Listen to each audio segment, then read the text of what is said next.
Communist party of India माओवादी यानी CPI Maoist के general secretary N Keshav Rao उर्फ बसव राजू उर्फ गंगन्ना की अबूझमाड़ इलाके में हुई एक मुठभेड़ में मौत के बाद उनके शव को पुलिस ने नारायणपुर में जला दिया।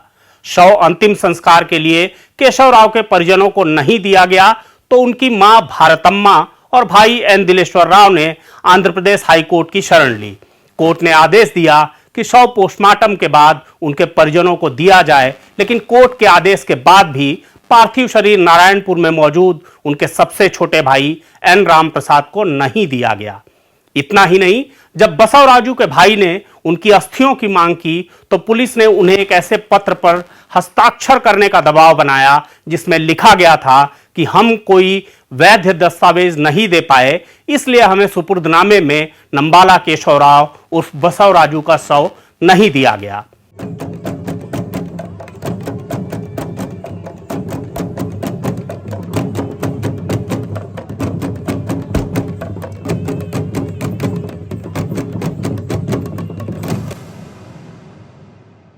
नमस्कार, आप देख रहे हैं सेंट्रल गोंडवाना खबर और मैं हूं राघवेंद्र।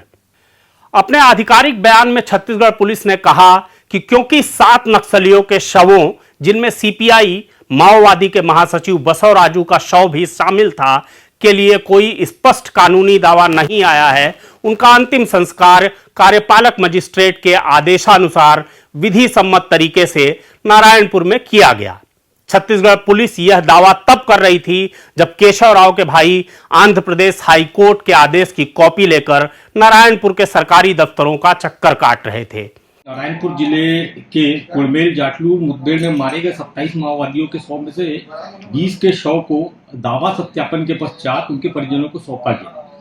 जिन 20 मृत माओवादियों के शव सौंपे गए उनमें से कोसी और खुंगी के परिजन आज दिनांक 26 मई को शव लेने नारायणपुर उपस्थित हुए एवं शव के संक्रमण की आशंका को देखते हुए शव का अंतिम संस्कार नारायणपुर मुख्यालय में ही करने का अनुरोध किया गया। वहीं शेष 7 नक्सलियों के शव, जिनमें सीपीआई माओवादी महासचिव बसव राजू का शव भी शामिल था, के लिए कोई स्पष्ट कानूनी दावा नहीं आया। इन 8 के शव को, जिसमें कोशी का शव भी शामिल था, का अंतिम संस्कार कार्यपालक मजिस्ट्रेट के आदेशानुसार विधि सम्मत तरीके से नारायणपुर जिला मुख्यालय में किया गया। एक और पुलिस यह दावा कर रही थी तो दूसरी ओर परिजनों का कुछ और ही कहना था। आंध्र प्रदेश और तेलंगाना से आए कम से कम 5 परिवार मुठभेड़ के बाद से ही अधिकारियों से अपने रिश्तेदारों के शव देने की मिन्नतें कर रहे थे, जो उन्हें नहीं दिए गए। इसके बाद बसव राजू के परिजनों ने छत्तीसगढ़ के मुख्य सचिव और महाधिवक्ता के खिलाफ अवमानना का मामला आंध्र प्रदेश के उसी उच्च न्यायालय में दाखिल किया, जिसे कोर्ट ने खारिज कर दिया। ऐसा मान लिया गया कि अब इस एपिसोड का पटाक्षेप हो गया है, लेकिन अभी भी बहुत से प्रश्नों के उत्तर नहीं मिले हैं।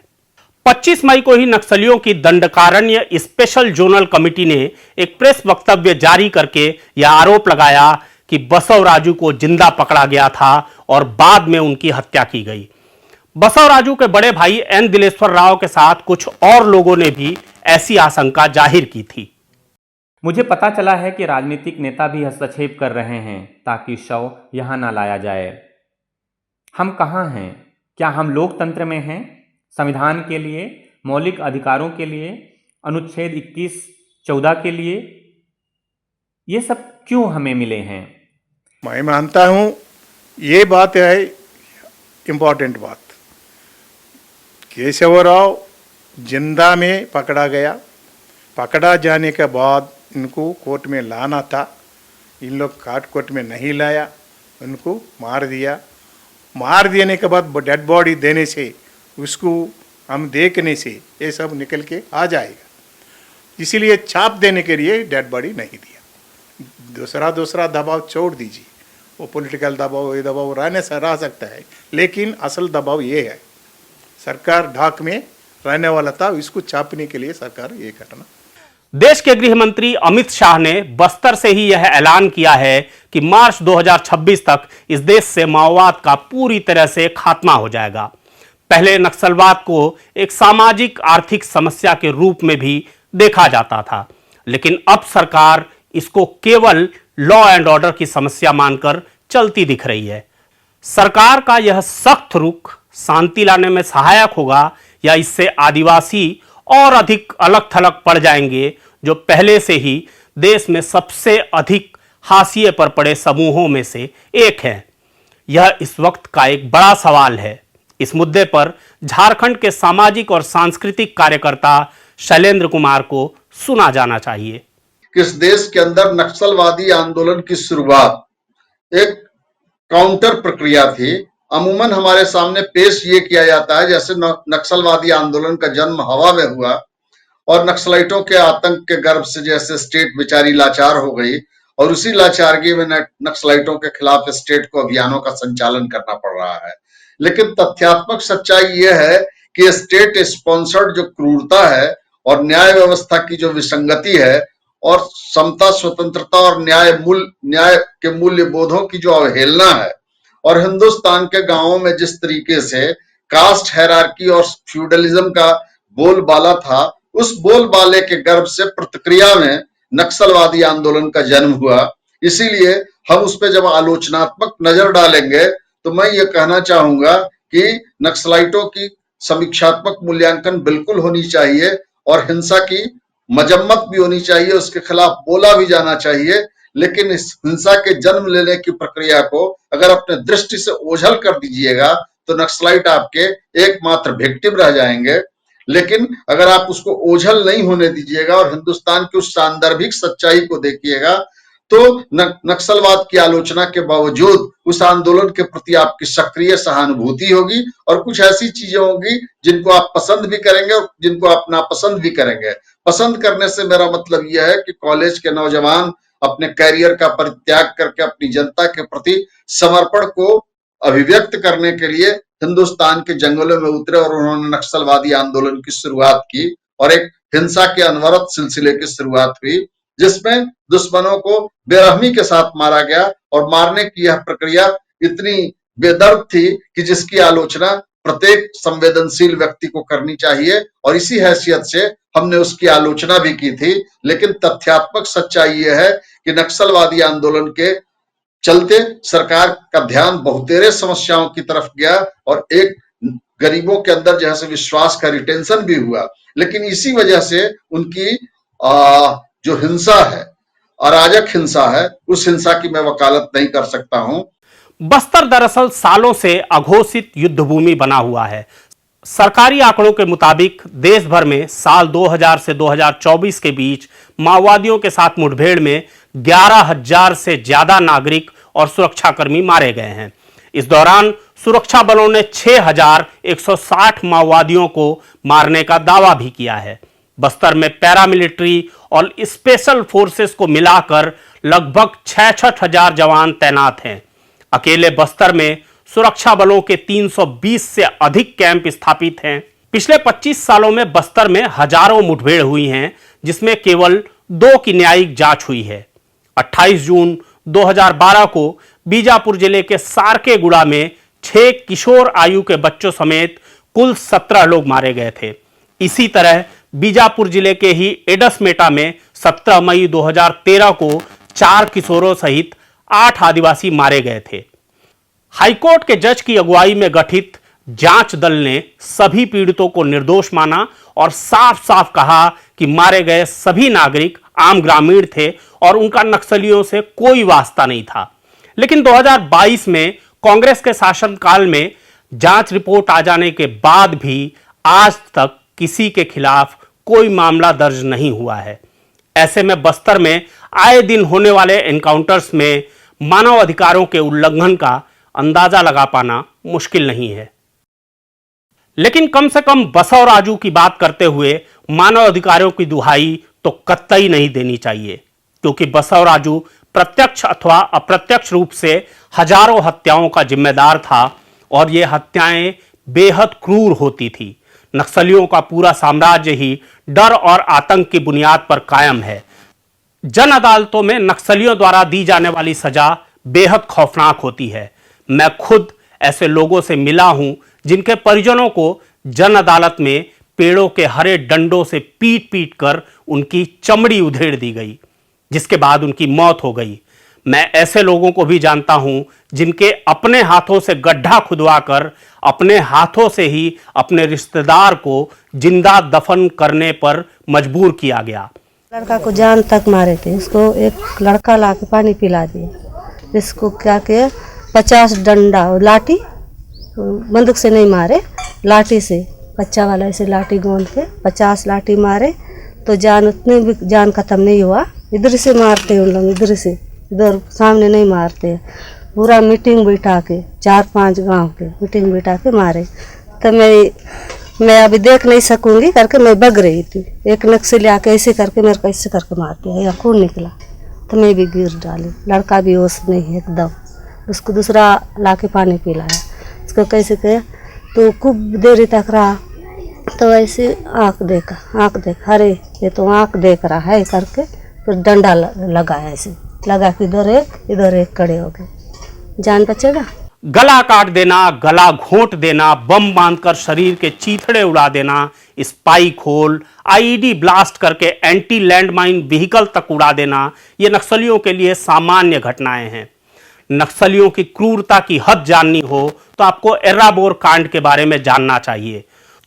2006 के इस कांड में नक्सलियों ने 30 लोगों को मौत के घाट उतारा था और पूरे गांव में आग लगा दी, जिसमें मवेशी से लेकर दुधमुहे बच्चे तक जिंदा जल मरे।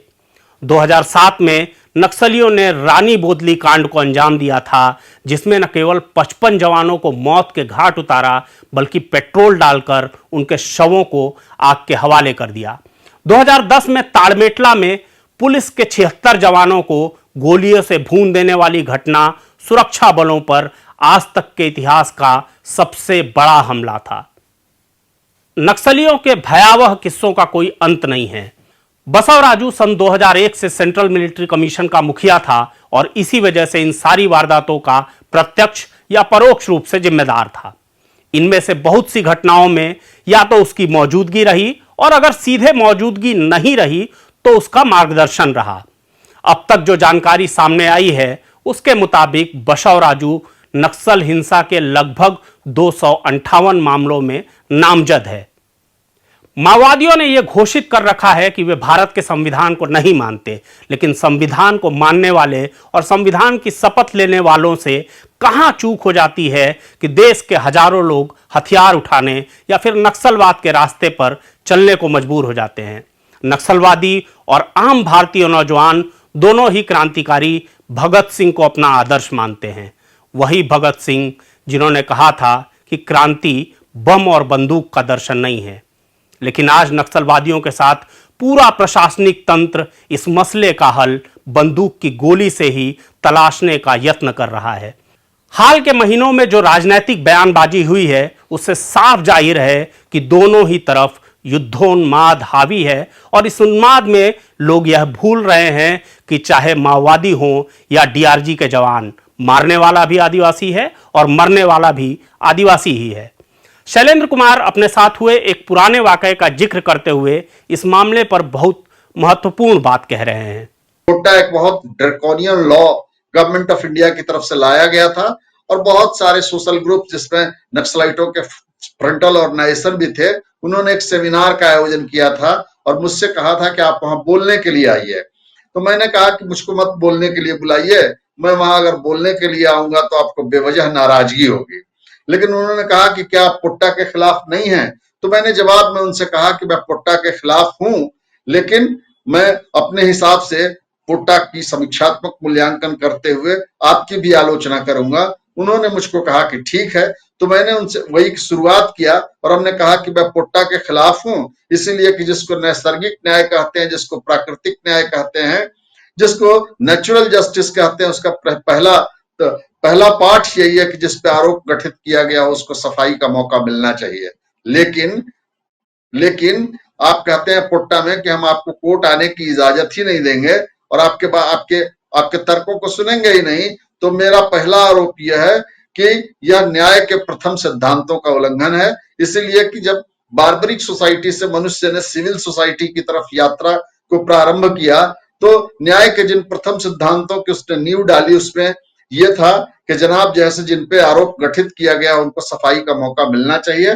पोटा ने सफाई का ये मौका बंद कर दिया था। इसीलिए मैंने कहा कि यह नैसर्गिक न्याय के प्रथम सिद्धांतों का उल्लंघन है, और इसीलिए मैं सोचता हूं कि जो जुडिशियस नहीं है वो लॉफुल कैसे हो सकता है। एक बात तो मैंने ये कही, और दूसरी बात मैंने कहा कि जिनको सीआरपीसी और आईपीसी की पूरी हिस्ट्री नहीं मालूम हो, वो अगर जैसे इंडियन इंडिपेंडेंस मूवमेंट को पढ़ लें तो कुछ कुछ उनको ये हिस्ट्री समझ में आ जाएगी। और मेरे कहने का गर्ज ये था कि जब जब इस देश के अंदर आंदोलन उग्र हुए, अंग्रेजों के प्रतिरोध हुए, तो उस प्रतिरोध के बरक्स अंग्रेजों को और ज्यादा जैसे पावर स्नैच करने के लिए कानूनों के संशोधन की जरूरत पड़ी। मैं कहना ये चाहता हूं कि जिन लॉ से, जिन कानूनों से ब्रिटिश हुक्मरानों का, लुटेरों का, शोषकों का और शासकों का काम चल जाता था, उन्हीं कानूनों से अगर आजाद हुकूमत का काम नहीं चल रहा है तो इसका मतलब है कि हम आजादी के उस सपने तक नहीं पहुंच पाए हैं। इसीलिए ये वेरी आइडिया ऑफ इंडिपेंडेंस को थ्रेट करता है। तो ये स्टेट की आलोचना हमने की, और मैंने कहा कि स्टेट जब बहुत आक्रामक होके ह्यूमन राइट के वायलेशन पे तुला हुआ है तो जाहिर सी बात है कि हमको उसकी आलोचना करनी चाहिए। लेकिन हिंसा की वैसी गतिविधियां जो लक्षित तौर पे जैसे की जाती हों, उन गतिविधियों की वजह से हमारी मॉरल अथॉरिटी घट जाती है, हमारा नैतिक जो बल है वो घट जाता है। मैंने उनसे कहा कि जनाब, ह्यूमन राइट का वायलेशन है अगर तो ठीक है, लेकिन ह्यूमन डिग्निटी का आदर करना, जो लोग ह्यूमन डिग्निटी को वायलेट करते हैं वो ह्यूमन राइट पे बोलने की मॉरल अथॉरिटी खो देते हैं। मैंने उनसे कहा, और उनके एक फ्रंटल ऑर्गेनाइजेशन भारत नौजवान सभा का एक जगह बैनर था, तो उसी बैनर को लक्षित करके मैंने कहा कि शायद उस बैनर के जरिए से ये संदेश देने की कोशिश की जा रही है कि यह रास्ता भगत सिंह का रास्ता है। लेकिन क्या सचमुच में यह रास्ता भगत सिंह का रास्ता है? इस पे कौन बोलेगा? हम बोलेंगे, कोई और बोलेगा, या आप बोलिएगा? इससे सबसे बढ़िया तरीका यह है इसलिए कि इस पे स्वयं भगत सिंह को बोलने दिया जाए। भगत सिंह ने जब पुलिस डिप्टी सुपरिटेंडेंट सैंडर्स को गोली मारी तो उसके बाद हिंदुस्तान सोशलिस्ट रिपब्लिकन आर्मी की तरफ से एक पर्चा जारी हुआ जिसमें उन्होंने कहा कि मेरे लिए मनुष्य का रक्त बहुत ही पवित्र और आदरणीय है और हमारी सारी लड़ाई इसी के गरिमा की रक्षा के लिए है, लेकिन मानव जाति के व्यापक हित में कभी कभी कुछ गंदे रक्त का बह जाना आवश्यक होता है। मुझको ये तकलीफ के साथ करना पड़ता है। मैंने कहा कि हत्या युद्ध की कभी कभी दुखद जरूरत तो हो सकती है, लेकिन हत्या चाहे दुश्मन ही का क्यों नहीं हो, यह उत्सव का विषय नहीं हो सकता है। और हत्या जब युद्ध की दुखद जरूरत होती है तो भगत सिंह जैसे लोग पैदा होते हैं, और हत्या जब उत्सव धर्मी हो जाता है तो दूसरों को पीड़ा दे के आनंद पाने वाला हिटलर पैदा होता है। मैं झारखंड में हत्या को उत्सव धर्मी होते देख कर डरा हुआ हूँ। मुझको हिटलर के घोड़ों की टाप तो सुनाई देती है, भगत सिंह के कदमों की चाप नहीं सुनाई देती है। किसी बड़ी घटना को अंजाम देने के बाद माओवादी जश्न मनाते रहे हैं। इसी की आलोचना करते हुए शैलेंद्र कुमार ने कहा था कि अगर पोटा जैसे कानूनों से ह्यूमन राइट्स का उल्लंघन होता है तो नक्सलियों के द्वारा काटी गई गर्दन और उनके बम से फटे हुए पेट से ह्यूमन डिग्निटी का उल्लंघन होता है। अब सुरक्षा बल भी नक्सलियों को मारकर जश्न मना रहे हैं। नक्सलियों के मरने के बाद उनके शव तक उनके परिजनों को नहीं दिए जा रहे हैं। ऐसी स्थिति में संविधान को घोषित रूप से न मानने वाले और संविधान की शपथ लेने वालों के बीच क्या फर्क रह गया है? जिस तरीके से लाश को डिनाई किया गया, जिस तरीके से उनके लाशों का क्रिमिनेशन किया गया, ये भारतीय जनतंत्र के मुंह पे कालिख है। और इन क्षणों में ठीक उन्हीं बातों का जिक्र जिस संदर्भ में मैंने उनके लिए किया था, इंडियन स्टेट के लिए करना चाहूंगा। इंडियन स्टेट ने अपनी संपूर्ण क्रूरता का परिचय दिया, और इस बात पे सोचने के बजाय कि बस्तर के जंगलों में आदिवासियों के अधिकारों का हनन करते हुए, उनकी स्त्रियों का खेट करते हुए, जंगलों में जानवरों के साथ साथ आदिवासी हितों का शिकार करते हुए, उनके पक्ष से लड़ने वाली किसी जमात के साथ आपका लड़ाई होता है, और उस लड़ाई के बाद आप साधारण युद्ध नियमों का पालन नहीं करते हैं और आप मानवीय गरिमा का पूर्णता के साथ हनन करते हैं। इसीलिए आज के तारीख में मैं उन चीजों का जिक्र इंडियन स्टेट के संदर्भ में करना चाहूंगा। और मुझको ये कहते हुए दुख हो रहा है कि हम एक ऐसे मुल्क में रहते हैं जहां लोगों के लाशों को भी डिनाई कर दिया जाता है। भाई जैसे लाश का इंतजार कर रहा है, ठीक है, पॉलिटिकली जैसे हम हिंसा की राजनीति का समर्थन नहीं करते हैं और इसीलिए कभी भी नक्सलवादी आंदोलन का उस तरीके से प्रत्यक्षता हमने समर्थन नहीं किया, न परोक्ष रूप से इसका समर्थन किया। लेकिन बावजूद इसके लोगों को युद्ध में युद्ध नियमों का पालन करना चाहिए और बर्बर से सभ्य होने की प्रक्रिया में जो साधारण डिकोरम है उसको इंडियन स्टेट ने फॉलो नहीं किया है। ये बहुत दुखद है। बसव राजू की मौत को एक दूसरे नजरिए से भी देखे जाने की जरूरत है। हम माओवाद के पक्षधर नहीं हैं और माओवाद को ग्लोरीफाई करने, उसको महिमा मंडित करने का कोई इरादा भी हम नहीं रखते। लेकिन नंबाला केशव राव के पूरे परिवार की कहानी को एक उदाहरण के तौर पर प्रस्तुत किया जाना चाहिए। अत्यंत पिछड़े वर्ग से आने वाले दोनों भाइयों ने बहुत मेहनत की और उस दौर के हिसाब से बहुत अच्छी शिक्षा प्राप्त की। लोकतंत्र में विश्वास और संविधान पर आस्था रखने वाला बड़ा भाई भारतीय वायुसेना का अफसर बना और प्रिंसिपल सेक्रेटरी जैसे बड़े ओहदे पर पहुंचा। उसने अपना परिवार बसाया और अपने बच्चों को एक अच्छा जीवन और शिक्षा दी। वहीं दूसरी ओर एक क्षणिक आवेग में आकर छोटे भाई केशव राव ने माओवाद का वो रास्ता चुन लिया जहां से जिंदा लौटने की कोई गुंजाइश थी ही नहीं। जैसा कि केशव राव के परिजन और दोस्तों ने बताया कि उसको पुलिस ने एक झूठे मामले में आरोपी बना दिया था, जिससे व्यथित होकर उसने जंगल का रुख कर लिया था। हो सकता है कि केशव राव कुछ महीने या कुछ साल की जेल काटकर इस मामले से बरी हो जाते, लेकिन हमारे तथाकथित सिस्टम ने उन्हें अंतहीन हिंसा के एक ऐसे दलदल में धकेल दिया जिसमें फंसकर खुद केशव राव को एक दर्दनाक मौत मिली।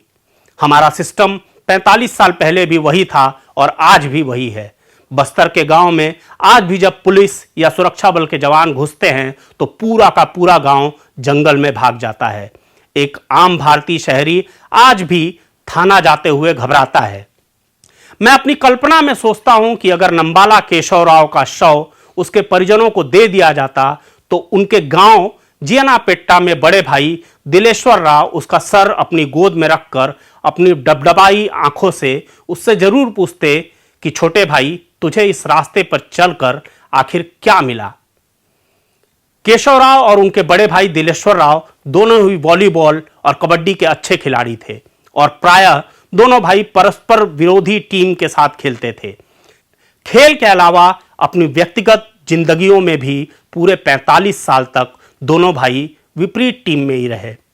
दिलेश्वर राव बेहद दुख से कहते हैं कि अपनी 90 वर्षीय मां सहित हम परिवार के लोग केशव राव के शव के साथ कुछ समय दुख मनाना चाहते हैं और सम्मान के साथ उन्हें विदा करना चाहते हैं। हमने 45 साल से उन्हें नहीं देखा है, अब अंतिम समय में उन्हें देखना चाहते हैं। बस इस लोकतंत्र में यह हमारा न्यूनतम अधिकार है। लेकिन अपने भाई की लाश तक नहीं मिलने से आहत और हताश दिलेश्वर राव ने जब रोते हुए हमसे कहा कि उन्हें भी नक्सली के परिवार का होने के कारण गोली मार दी जाए, तो मुझे एहसास हुआ कि जिंदगी के आखिरी सालों में दिलेश्वर राव अपने भाई केशव राव की टीम में चले गए हैं। यही हमारे समय और हमारे सिस्टम की त्रासदी है। अगर आपको हमारी ये रिपोर्ट्स पसंद आती हैं तो कृपया हमारे चैनल को लाइक और सब्सक्राइब करें और इसके साथ ही साथ कमेंट करना ना भूलें।